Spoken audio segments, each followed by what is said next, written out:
Thunder Oak by William S. Walsh. When the heathen raged through the forest of the ancient Northland, there grew a giant tree, branching with huge limbs towards the clouds. It was the Thunder Oak of the war god Thor. Thither, under cover of the night, heathen priests were wont to bring their victims, both men and beasts, and slay them upon the altar of the Thunder God. There in the darkness was wrought many an evil deed, while human blood was poured forth and watered the roots of that gloomy tree, from whose branches depended the mistletoe, the fateful plant that sprang from the blood-fed veins of the oak. So gloomy and terror-ridden was the spot on which grew the tree that no beasts of field or forest would lodge beneath its dark branches, nor would birds nest or perch among its gnarled limbs. Long, long ago, on a white Christmas Eve, Thor's priests held their winter rites beneath the Thunder Oaks. Beneath the Thunder Oak, through the deep snow of the dense forest, hastened throngs of heathen folk, all intent on keeping the mystic feast of the mighty Thor. In the hush of the night, the folk gathered in the glade where stood the tree. Closely they pressed around the great altar stone, under the overhanging boughs where stood the white-robed priest.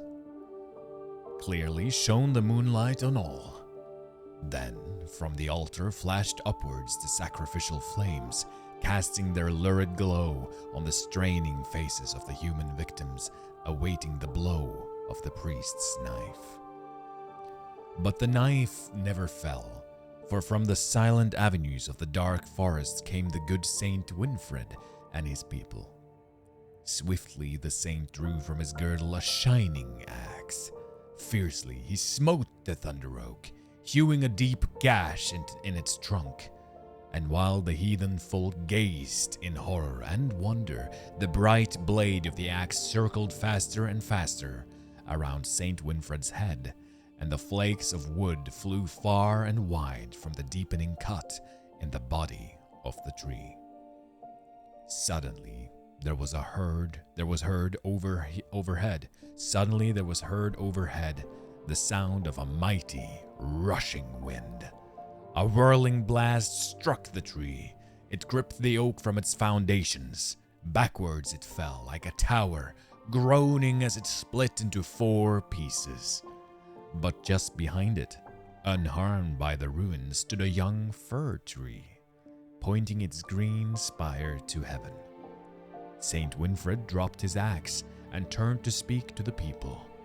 Joyously, his voice rang out through the crisp winter air.